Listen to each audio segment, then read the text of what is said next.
American Motors Gremlin is the little economy car that doesn't economize. And a car that's not too small and not too large. On the 60 Chevy of your choice. Not every car rolling on the streets of America was a gleaming symbol of progress. Some were disasters on wheels. From overpriced oddities to rust buckets that barely made it out of the driveway, the auto industry has produced its fair share of cautionary tales.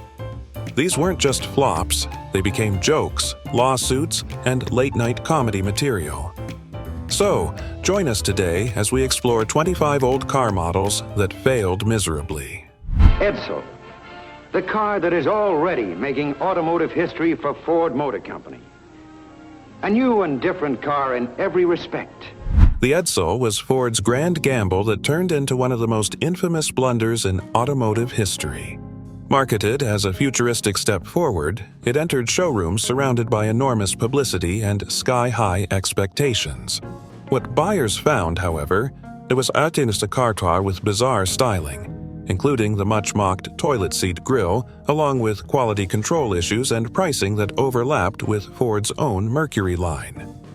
The timing could not have been worse, as a nationwide recession made customers less willing to experiment. Despite heavy investment, sales were disastrous, and Ford pulled the plug after just 3 short model years. The Edsel's name remains forever tied to the concept of overpromising and underdelivering in the automobile industry. If the Edsel showed how marketing missteps could sink a car, what happens when safety concerns become the fatal blow? To make room for the 61 Chevy line coming soon. It means this is your chance of the year to make a tremendous deal on the 60 Chevy of your choice. The Corvair started as a daring answer to European imports, boasting a rear-mounted, air-cooled engine and a lightweight design that broke away from Detroit's norms. At first, it attracted attention for its innovation, but the car soon found itself surrounded by controversy. Its swing-axle suspension made handling unpredictable, particularly for inexperienced drivers, leading to concerns over safety. This negative image was cemented when consumer advocate Ralph Nader targeted the Corvair in unsafe at any speed, branding it dangerous in the public eye. Although later redesigns addressed many flaws, the stigma remained. Instead of becoming GM's triumph, the Corvair became a symbol of engineering missteps, safety scandals, and the lasting power of reputation over reality. The couple wants the absolute in sportiness. Choose, therefore, the sheer driving performance of the Avanti, world's fastest production car. Among classic American flops, the Studebaker Avanti stands out as a car that promised far more than it could deliver. Touted as America's first fiberglass-bodied performance coupe with futuristic styling, it carried innovations like optional supercharged V8s, disc brakes, and sleek lines penned by Raymond Loewy's design team. Despite these advancements, production delays and assembly issues crippled momentum. Worse still, Studebaker itself was in dire financial shape, leaving little support for the ambitious project. Buyers balked at the Avanti's high price tag, and only a few thousand were sold before the company collapsed. Although admired today by collectors for its design, the Avanti remains a textbook case of how innovation alone cannot save a struggling automaker from failure. American Motors Gremlin is the little economy car that doesn't economize on the engine, because it's the only one with 6 cylinders, not 4. The AMC Gremlin entered the market with an unusual proposition. Take a compact car and literally chop off the back, creating one of the oddest silhouettes ever to hit U.S. roads. Launched as a cheap, fuel-efficient alternative during the 1970s, the Gremlin was AMC's attempt to beat imports at their own game. While it offered affordability and quirky personality, its awkward design quickly became a punchline. Reviewers criticized its cramped interior, rough ride, and lack of refinement, while competitors offered more polished small cars. Though it did sell moderately, the Gremlin's reputation for cheapness overshadowed its practicality. Today, it survives in pop culture memory as an example of how unconventional styling can sink an otherwise sensible idea. If the Gremlin was mocked for being odd, How would its sibling, the much wider and stranger Pacer, be received? That's the AMC Pacer. And I'll give you a couple more reasons you ought to buy one from me. Behind every Pacer, there's the only full automotive warranty in the business, the AMC Buyer Protection Plan. Dubbed the first wide-small car, the AMC Pacer was unlike anything else on the road in the mid-1970s. Its bubble-like shape, massive glass area, and stubby proportions made it instantly recognizable, but recognition didn't always translate into admiration. Buyers were divided. Some loved its futuristic look, while others mocked it as cartoonish. Underneath, it struggled with practicality, poor fuel economy, despite being marketed during an energy crisis, and limited space utilization made it less appealing than imports like the Honda Civic. AMC also faced production cost challenges, forcing compromises in build quality. While it has since gained a cult following, the Pacer's quirky design and mismatched timing condemned it to commercial disappointment.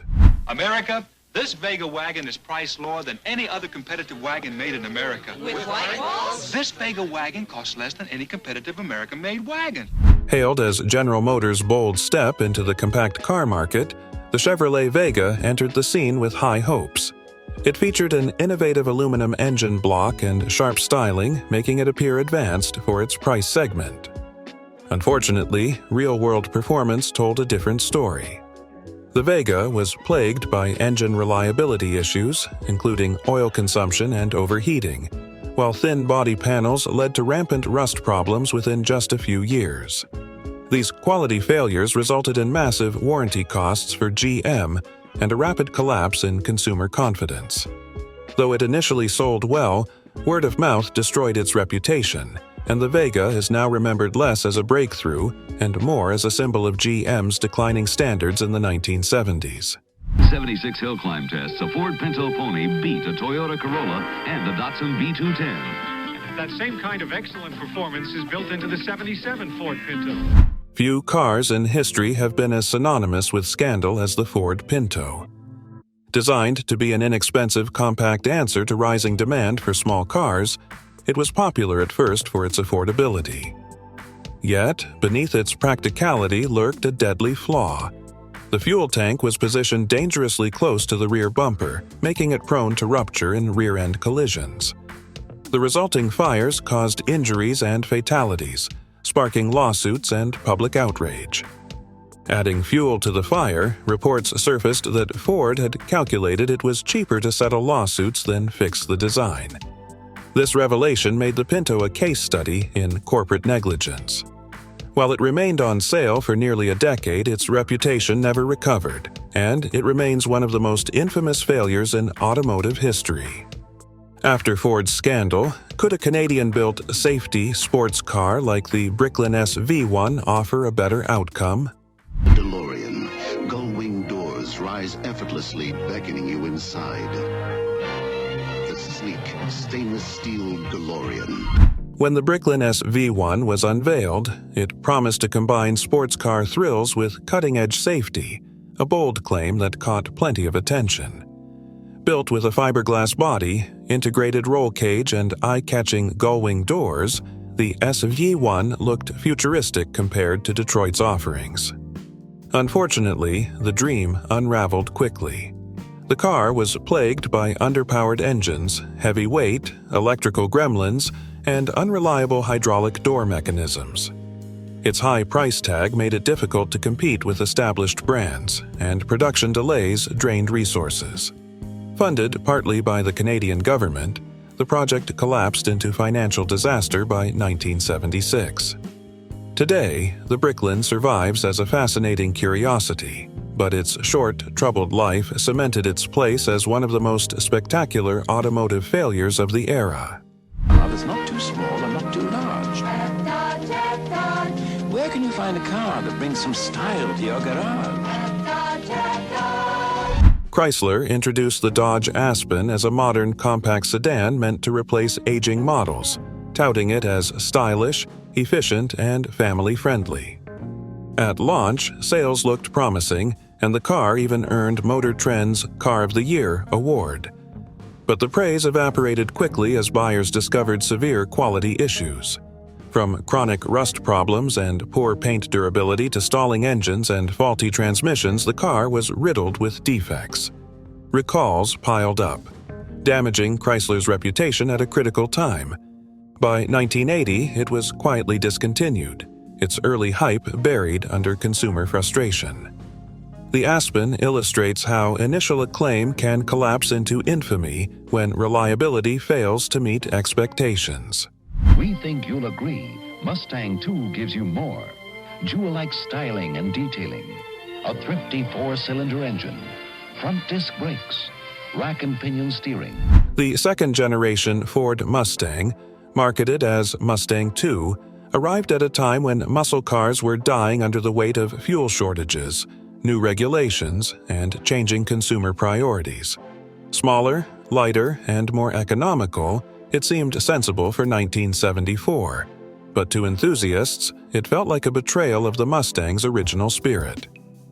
Gone were the powerful V8s and raw performance. In their place were modest 4- and 6-cylinder options that barely moved the car with excitement. Critics panned its bland styling, cramped interior, and underwhelming power. Though it sold decently during the fuel crisis, its reputation aged poorly. Enthusiasts often regard the Mustang II as the weakest link in the model's history, remembered more for what it lacked than what it offered. No American car has ever had EPA mileage ratings as high as this car, the new Chevy Chevette. Want to buy some homemade cookies? As Detroit scrambled to answer the flood of reliable small imports in the 1970s, Chevrolet rolled out the Chevette as its bargain basement solution. Priced cheaply and built simply, it was intended to be America's thrifty commuter car. Unfortunately, that thrift showed in almost every aspect: uninspired styling, cramped interiors, and an anemic engine that struggled on highways. Build quality was notoriously inconsistent, with rattles, rust, and mechanical failures surfacing early. While it sold reasonably well due to its low price, the Chevette earned little respect and quickly became shorthand for cheap car rather than smart choice. Even today, it is remembered less as a practical solution and more as one of GM's most lackluster efforts in a difficult era. It's the first Chevy of the 80s. There is mid-sized room for 5 adults in Citation. The first Chevy of its kind. The Citation was General Motors' first attempt at a mass-market front-wheel drive car, and its debut in 1980 was seen as a landmark shift. Buyers were initially drawn to its spacious interior, fuel efficiency, and modern design. However, reality hit hard as owners began experiencing serious problems: weak transmissions, premature brake wear, and dangerous torque steer that made the car unpredictable on the road. Reliability complaints flooded dealerships, leading to an avalanche of warranty claims that cost GM millions. Once hailed as a forward-looking compact, the Citation's reputation collapsed almost overnight. By the time production ended in 1985, it was a cautionary tale of how rushing innovation without rigorous testing can devastate consumer trust. If the Citation showed GM's failures in compacts, what happened when Ford tried to sell a gussied-up Granada as the Versailles? For 1979, the beautiful new styling of Lincoln Versailles. In the late 1970s, Lincoln attempted to shrink luxury with the Versailles, a model that was essentially a lightly disguised Ford Granada. Marketed as a compact luxury sedan to rival European imports, the Versailles failed to distinguish itself. Aside from minor trim upgrades, extra soundproofing, and a padded vinyl roof, buyers found little to justify its hefty price tag. Car enthusiasts and critics slammed it as blatant badge engineering, damaging Lincoln's reputation. Sales figures were abysmal, and the car was pulled from the market after just a few years. Versailles is often cited as an example of how a lack of true innovation, paired with high pricing, can doom even a respected brand's entry into a growing segment. At American Motors, we don't think that's right. So we've designed our new Matador with more room inside than any other car in its class. AMC tried to make the Matador Coupe stand out in the crowded 1970s midsize market with bold, unusual styling and a low price. But the design, with its bulbous curves and awkward proportions, proved polarizing to buyers and critics alike. While marketed as stylish and sporty, the coupe struggled with mediocre build quality, limited engine performance, and interiors that felt cheap compared to rivals. AMC, already strapped for cash, lacked the resources to refine the model or promote it effectively. Instead of winning buyers from Ford and GM, the Matador became another quirky AMC oddball with a tarnished image. Despite some success in NASCAR racing, the road-going Matador Coupe never shook off its reputation as a budget car with limited appeal. Maybe you can't drive one of them, but you can have one of these, a 72 Fury, without the special police equipment, but built by Chrysler Plymouth with the same thing in mind. By the late 1970s, the Plymouth Fury had grown into one of the oversized land yachts that once dominated American highways. Its immense body, thirsty V8 engines, and dated styling clashed with a new era of rising fuel costs and shifting consumer tastes. Buyers wanted smaller, more efficient cars, and imports were capturing the market.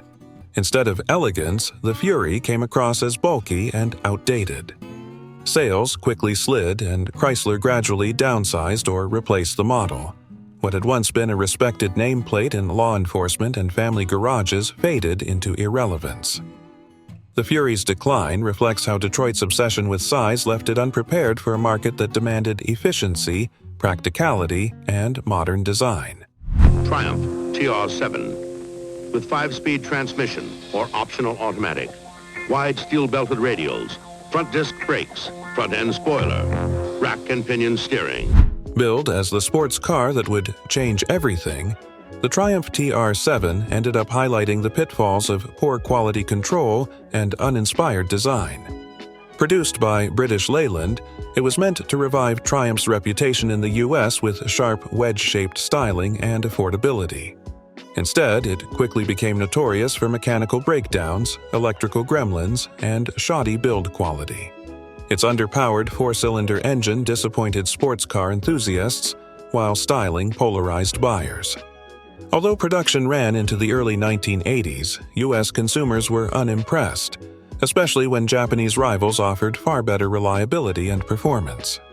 Today, the TR7 is remembered less as a revolutionary car and more as a cautionary tale of how bad execution can doom even a promising idea.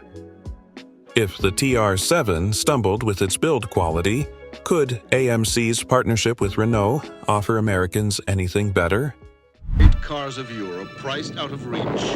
Until now, Renault bridges the gap between European technology and affordability. Renault Alliance with comfort for 5. The Renault Alliance was launched with great fanfare in America, even winning Motor Trend's Car of the Year award in 1983. Built by AMC under Renault's supervision, it was intended to blend European efficiency with American practicality. Early buzz suggested it could rival Japanese compacts, but reality told another story. Reliability issues surfaced quickly. Engines failed prematurely, interiors fell apart, and rust appeared far too soon. Build quality was inconsistent, and dealers struggled with service support. Buyers abandoned the car, and its reputation collapsed within a few short years. By 1987, production ended, and the Alliance became another forgotten attempt to marry French engineering with American mass production. Introducing the fuel-injected Fiero.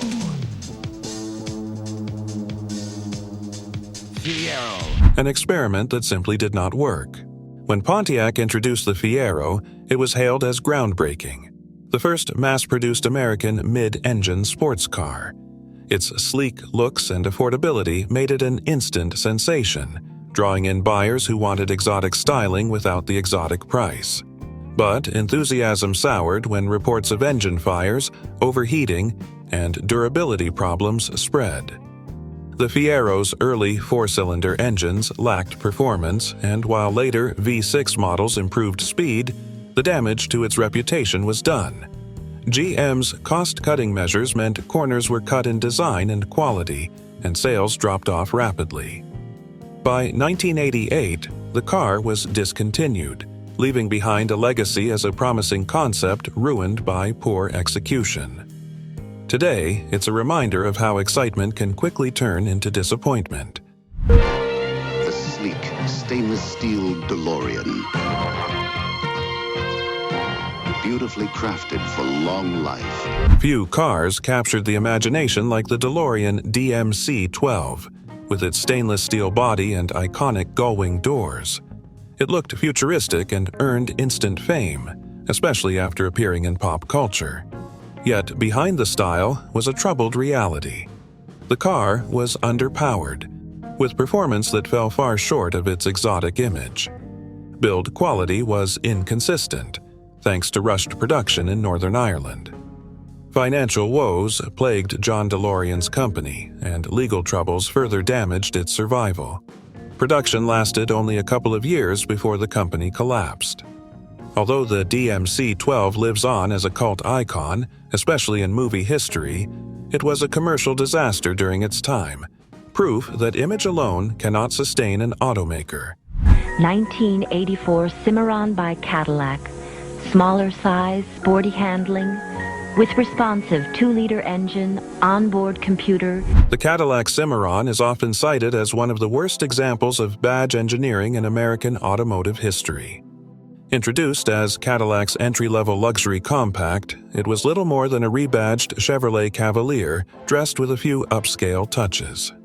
Buyers expecting Cadillac refinement were shocked by the cheap interior, weak 4-cylinder engine, and lack of distinguishing features from far cheaper GM siblings. Despite its high price, it offered little true luxury, and the press quickly tore it apart. Sales were dismal, and the Cimarron's failure damaged Cadillac's brand prestige for years. Remembered as a cynical attempt to cash in on the small car market, the Cimarron remains one of the most infamous flops in Cadillac's storied history. Chevy Lumina APV is corrosion-proof polyurea body panels, molded with Luster-Cup resilience, modular seating for 7. When Chevrolet entered the booming minivan market, it gambled on a futuristic design with the Lumina APV. The Dustbuster styling, with its long sloping windshield and plastic composite body panels, was unlike anything buyers had seen. Unfortunately, the bold look turned out to be a liability. Families wanted practical, conventional vans, not something that looked like a science project. Inside, the van offered a flimsy interior with awkward ergonomics, and the rear seats were notoriously heavy and difficult to remove. While GM hoped the Lumina APV would rival the Chrysler minivans, it never came close. Sales lagged, and its unusual shape was mocked more than admired. By the mid-1990s, Chevrolet quietly abandoned the experiment, pivoting toward safer, more traditional designs. When Maserati builds a new convertible, you can expect it to be more than just a convertible. Few automotive partnerships turned out stranger than Chrysler teaming up with Maserati to create the TC. Marketed as an upscale luxury coupe, it was supposed to combine Italian flair with American accessibility. Instead, it became a muddled, overpriced offering with little to recommend it over cheaper alternatives.